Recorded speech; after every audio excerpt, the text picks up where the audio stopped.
Well, hey, howdy, hi. Welcome back to my channel. Thank you so much for stopping by to join me today. I really do appreciate it. My name is Ellie, and I'm a witch. And today I'm going to be starting a readathon where I read for 24 hours straight.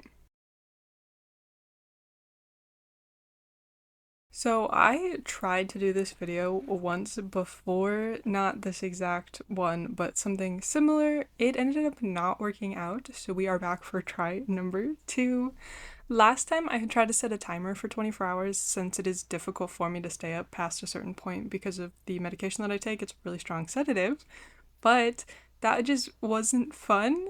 So we are just going to fight through them this time. Last time I tried this, I was pulling from my TBR list, which truly I need to do again.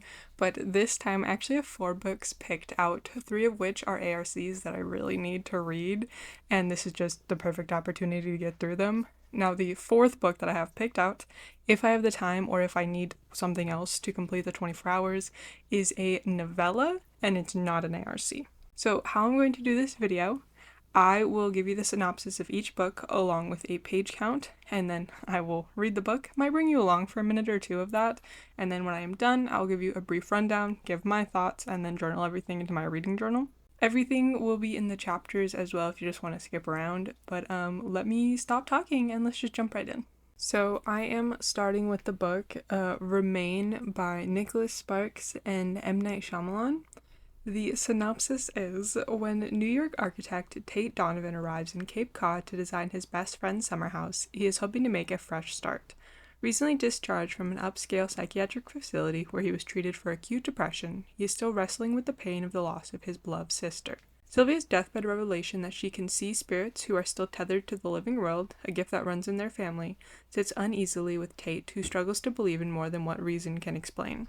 But when he takes up residence at a historic bed and breakfast on the Cape, he encounters a beautiful young woman named Wren who will challenge every assumption he has about his logical and controlled world. Tate and Wren find themselves forging an immediate connection, one that neither has ever experienced before. But Tate gradually discovers that below the surface of Wren's idyllic small-town life, hatred, jealousy, and greed are festering, threatening their fragile relationship just as it begins to bloom. Tate realizes that in order to free Wren from an increasingly desperate fate, he will need to unearth the truth about her past before time runs out. A quest that will make him doubt whether we can believe the stories we tell about ourselves and the laws that govern our existence. A story about the power of transcendent emotion, Remain asks us all, can love set us free not only from our greatest sorrows, but even from the boundaries of life and death? So this book was published on October 14th of this year, and the copy that I'm going to be reading has 338 pages. I'm literally tired already, so this is gonna be super fun. Real quick, please let me know what your reading drink of choice is, snack of choice, and do you listen to music or not? Because I used to be a no music person, but lately I've been getting into like jazz as a background music, so it kind of helps me focus. Also, I have water because I need to stay hydrated. I have a hot chocolate because I can, and then I have my dinner, which is just pretzel bites. Don't tell my parents.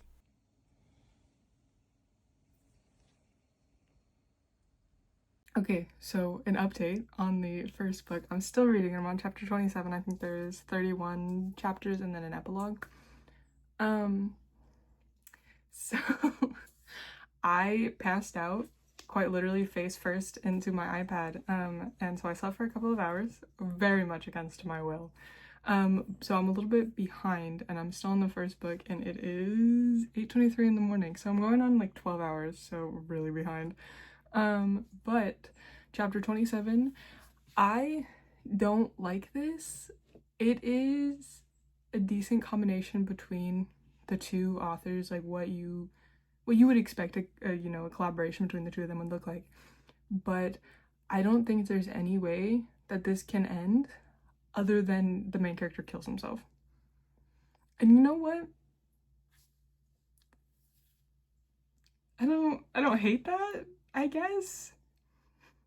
But yeah, so yeah, I have less than an hour left in this book, so I will update you guys once I finish, and then we will start on the second book. Okay, so I finished it, and I did my little workup. I did not love it. I didn't hate it by any means, but it is listed as a women's fiction and romance, but it didn't hit the romance for me. I understood where the romance was and where it was coming from, but I just wasn't hitting for me. It just didn't feel like built up or real, and it was just like fleeting, because I don't know if I misread or misunderstood the timeline, but he was only there for like a week and they were like, oh my god, I love you. Like, that's not cute to me. It gives love bombing, and it just doesn't work for me. I don't think that's cute. I think that's just childish. I think you're teenagers when you say that, not in your 30s, not like mature professionals. So that just doesn't sit well with me, and I don't like that. It's just forced romance.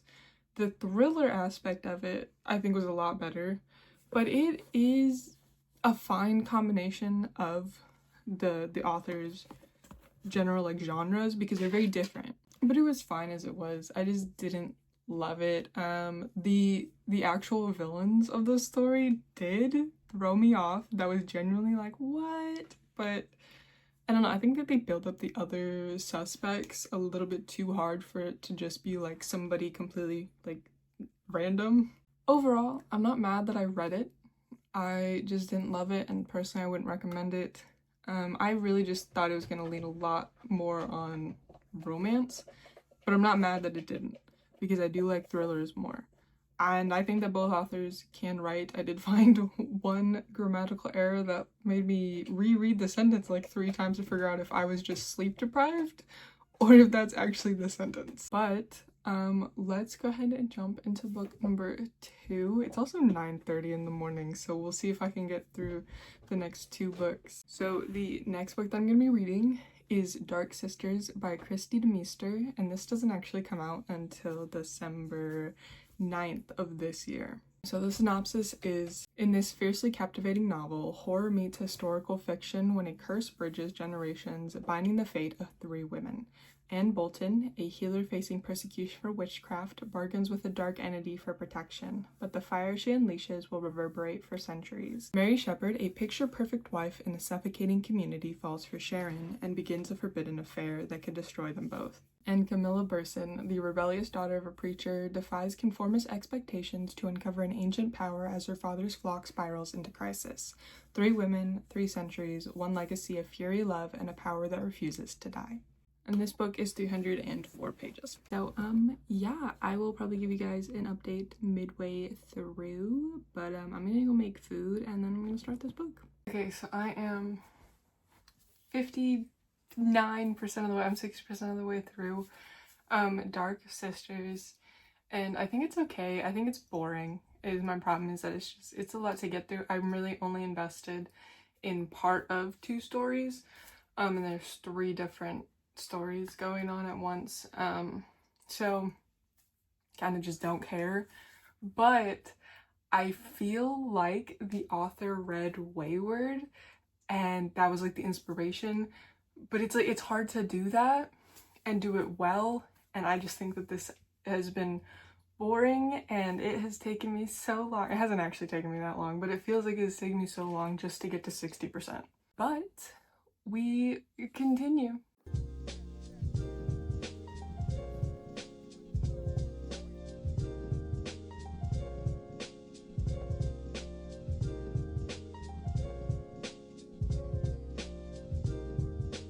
So I finished the book. It's just Wayward, but worse. I did not enjoy that.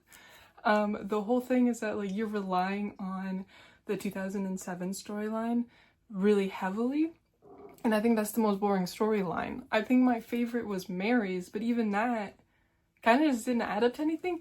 But also, like, who is affected and why are they affected with the whole tree thing? Like, it doesn't seem like it's just like the women's generation, so I don't understand why some random people are affected, but some aren't, and then some live, but some don't, and like, I just don't, I clearly missed it. I clearly, but I just don't get it. I didn't enjoy that. It was just a lot. and I really skimmed the last chapter because it was 32 pages. The last chapter was 32 pages. So I skimmed it, so maybe I missed something, but I was not gonna sit there and read it because, no, like, I value my time, I'm just gonna be honest, but no. So, I didn't like that one. That one's gonna be another 3 stars. It's just fine, I guess. Okay, and so the last book that I'm going to be reading, because it is 4 p.m. and I have 5 hours to read this book, is Spellbound by Murder, a Mystic Hollow bookshop mystery. This is going to be the first one in the series, and it's by Stacey Ramey. This is expected to be published on the 10th of March next year. And it already has a 2.9 star rating on Goodreads. And like, I'm so disappointed because I think this is the one that I'm most excited about. But apparently I should temper my expectations always, because the other ARC that I just read that I was really excited for, that was going to be fantastic, I hate it with every fiber of my being. I cannot stand that book. But you're going to get the review soonish, I think on like the 20th or something like that. But I'll talk more about that. But like, I was really excited for this one. But this one has a lot of reviews already, so we're gonna see. But let's give you a synopsis. Gilmore Girls meets Charmed in this spellbinding cozy mystery featuring a magical bookshop run by 3 generations of women.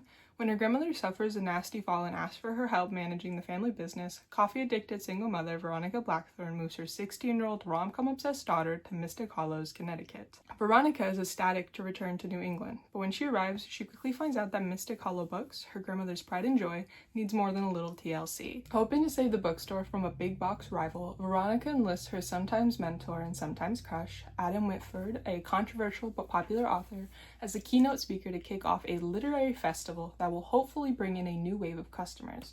But when Adam turns up dead, all that romantic potential turns into a nightmare as Veronica becomes the prime suspect in his murder. As the local sheriff investigates his murder, Veronica decides to take matters into her own hands and solve the case and clear her name. With the bookstore's future on the line, the stakes couldn't be higher, until her grand reveals the biggest secret of all. The bookstore is magical, and it was a botched love spell that led to this entire mess. 2.3 stars out of 153 reviews. So, yeah, also, because I can, I really hope this is not gonna look stupid. So this is what it looks like, which is totally fine. But there's a chapter on this page. Halfway down, you can see chapter 1 is halfway down the page. So this is not formatted well, but according to my reading speed on Kindle, it's only gonna take me 2.5 hours to finish this. So I guess we'll see. But I'm already kind of low-key annoyed, which is not a good idea to go into. I'm like trying to keep an open mind for all of this. Doesn't give me good shit, apparently. But yeah, so I will check in with you guys maybe at a halfway point. Maybe, because I don't actually know how long this is gonna take me. So I guess we're gonna see. But stay tuned. Okay, so I finished the 3rd book, Spellbound by Murder, and that's a 2-star read for me. It said that if you like Gilmore Girls, you'll like this. And I understand what they mean. I have seen some Gilmore Girls.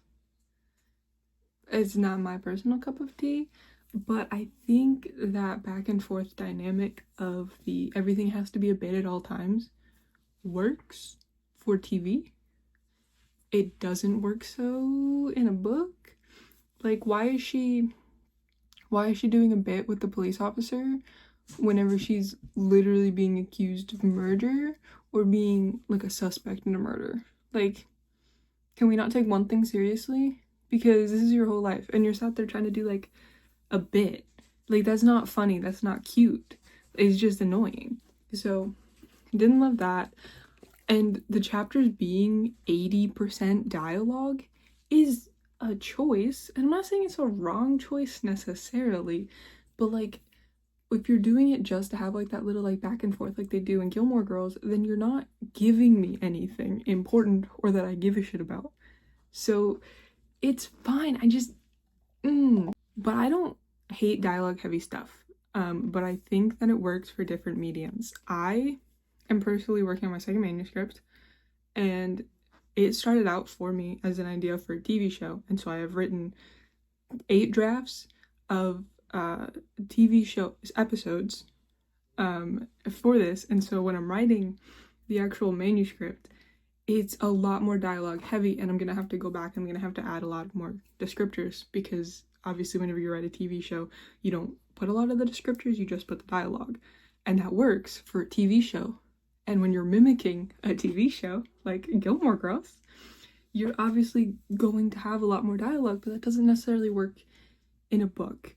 It can, but in this case, I don't think it does. So yeah, I am surprised it has so many reviews on Goodreads, honestly.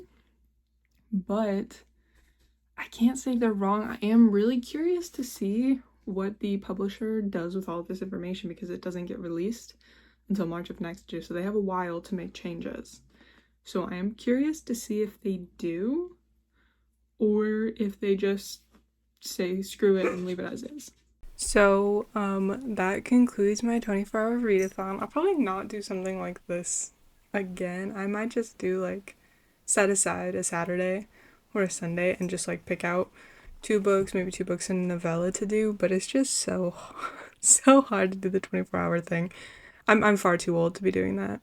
But yeah, you know, it was a fun thing to do, and the whole point was that I wanted to, I don't know, like be able to be young and do that kind of stuff, because like it sucks to like not be given a choice anymore. Like it's one thing for like your body to not be able to, and it's another to be so sedated that you can't do fun stuff like this.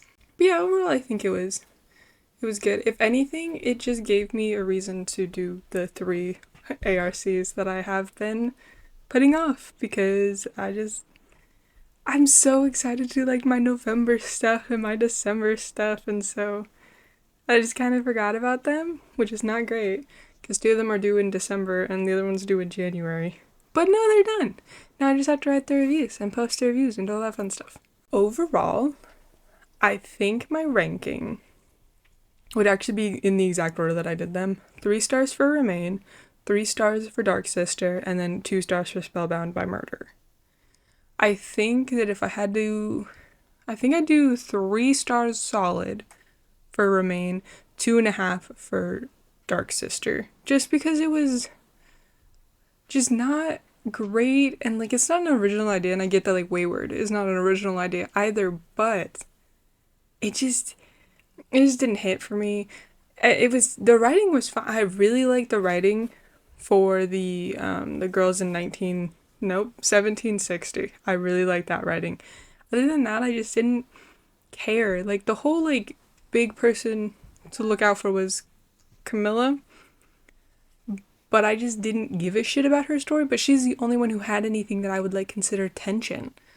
So that would be the only area that I would say, oh, well, maybe it's trying to be horror there, but it just wasn't tense. It was like, okay, next, and so what? Remain was fine. It just is what I would expect a collaboration between Nicholas Sparks and M. Night Shyamalan to be. It was a weird intersection between romance and thriller, and I wasn't in love with it. Because, like, I don't mind romance. I love romance and, like, a good cozy mystery. I've been getting really into cozy mysteries. My favorite is Danielle Garrett's. She does Sugar Shack. She has a lot of series. She actually has a lot of series. She has a lot of books. But my favorite by her is the Sugar Shack Witches series. I love Ella. Oh, my gosh. So, no, like, I don't mind romance. It's not my, like, go-to. But I didn't love the weird ghost romance, because at the end of the book she just ends up being like, yeah, I love you too, but I'm never gonna see you again, so move on.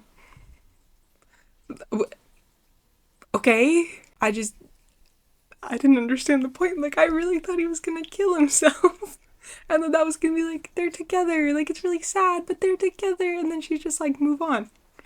And he's like 8 months later, he's like, yeah, moved on. And then Spellbound by Murder. Ooh. I don't mind Gilmore Girls. Don't get me wrong. I don't mind. I think I watched like maybe 8 episodes. I think my Netflix says I'm like on the 8th episode. Or my Disney Plus. Wherever the hell you watch Gilmore Girls. I I think it's fine. I don't hate the back and forth. It's just like the constant riffing and the constant bits. Everything has to be a thing. And that works for a TV show. I just didn't like it in this. I think it was trying way too hard. I only liked Phoebe and Kim. It, that's it. Other than that, nobody else like stood out. I don't even remember what the mom's name is, and I just read it. I cannot tell you what her name is, and she's the main character. So that kind of tells you how great it is. But no, it just was forgettable. It just wasn't interesting, and I didn't love it. I love the setting. Don't get me wrong. I do love the town Mystic Hollow. I think that's a fantastic setting for a cozy mystery that has like witchcraft in it or magic of some kind. I just didn't love the characters. I also hate forced romances because it's just, if somebody says they don't want to date, leave them alone. It doesn't have to be, oh, you haven't found the one yet. If I say I don't date, that's that. Stop trying to set me up with people. Stop doing little love spells so that I become open to love or I want to find love. Leave me alone. I also hate this whole thing of like, oh, well, parents know best, but then they like hide stuff that they shouldn't be hiding from their children. Why can't the DNA test thing? We'll start there. The DNA test thing. I am so tired of like this whole like idea around DNA test that it'll immediately tell you who your family are. That's not how it works at all. I've taken a DNA test and it doesn't just automatically tell you this stuff. Whoever you want to find has to have taken a DNA test, or you have to create the family tree yourself, which means you need the information. I took my DNA test, and my mom and my dad don't show up on my DNA test because neither one of them have taken a DNA test before. So if they do take a DNA test through the same people that I did, then yes, you will find them and they will show up. And I have like sixth cousins or some shit that'll show up, but you have to like actually like kind of know a little bit. So not letting Phoebe take a DNA test because then she'll know who her dad is, absolutely. First of all, no, she won't, just objectively wrong. But two, she has a right to know who her father is. Like, okay, he walked out of your life. You don't have contact with him. He doesn't have contact with you guys. Didn't give a shit about, Phoebe being born. It doesn't mean you get to just not tell her anything about him or his name or anything like that. You can say, yeah, you explain that dad doesn't want to have anything to do with her in an age-appropriate way, in a not disrespectful way, because that is still her parent. But you still need to tell her something. Like, that's kind of her right as a child. But you have to tell me if you read any of these or if you plan to read any of these and what you would rate them or what you have rated them. Also, what do you guys use to like track your reviews? Because I use Goodreads, of course. I have a couple of other sites too, but like I've recently gotten into journaling, and this is Clever Fox. I really like theirs because they have more than just like, what's your thoughts? They have like, who's the target audience, or like the author, what was the goal of the book? Did the author succeed? And like it just makes you think a little bit more than just like giving a description or a rundown of the book for a review. Yeah, let me see what I have coming up. Let's see. So the next video that'll come out after this one will be out on the 11th. So happy 11th, everybody. After that, coming up, I have books from my childhood. I'm going to be reviewing 4 books from my childhood, and I'll also be reading them, so there's that. And then I have I have a book review coming up. Not a fan, didn't like it at all, was really disappointed because I was super excited. I thought it was going to be fantastic. Very disappointed. But I'll tell you all about that. And then I have a few other book reviews, and I got some stuff specifically for Thanksgiving coming up. That's exciting. Those scripts are actually already written, so I'm excited to record those. But also, I had an author reach out to me, which I will say in my next book review video as well. And that video will probably come out this month, probably at the end of the month. But I had an author reach out to me to review their book, and it's a graphic novel, and it just not something I've ever done before. I've never read a graphic novel before, but I really thought that was like super cool. It's a short story, and so I'm gonna review it. He is very nice, but he just asked me to review, and I said, yeah, that's absolutely fine. Like, it's gonna take me a little bit, but yeah, I'd be happy to. And it's based off of a Lovecraft book, which I really do love H.P. Lovecraft, and I was actually familiar with the story, not the book, the story that it's based on. So I was super excited. So I guess I should just say, if you're an author, if you maybe wanted to reach out to me, like, by email or, like, on social media, like, I'll be happy to review your book. Like, that's fantastic. And also, I say that, but, like, I'm not out here expecting free books. If it is an upcoming book, then if you could send me a copy, that'd be fantastic. If it is already published, doesn't matter how long it was published, how long ago it was published, how it was published, I don't care if it's traditionally published, self-published, whatever. Please let me know. And it doesn't have to be a free book. Unless it hasn't come out yet, then I would need a copy of it. But if it is already, like, come out, just, like, send me the link for Amazon or wherever I can buy it, and then I'll happily buy the book and then review it. Like, just gotta ask me to. So if you would like me to do that for your book, it'd be fantastic. I just thought that was super fun, because he emailed me, and I was like, oh my god, you know what's in my YouTube channel? That's so cool. But yeah, anyway, that's a lot of rambling. It is 8:52, and that means it is like 2 minutes from whenever I started this video last night. And so I am tired. I ended up falling asleep face first into my iPad at like sometime between 11 to midnight-ish. And then I woke up at like 2:30. I was like, well, shit. So I had to wake up, and then I ended up passing out in my chair for like 30 minutes. So we're working on a total of, like, I missed about 3.5, 4 hours. Somewhere in there. So that was fun. But you know what? I did a lot better than I expected to.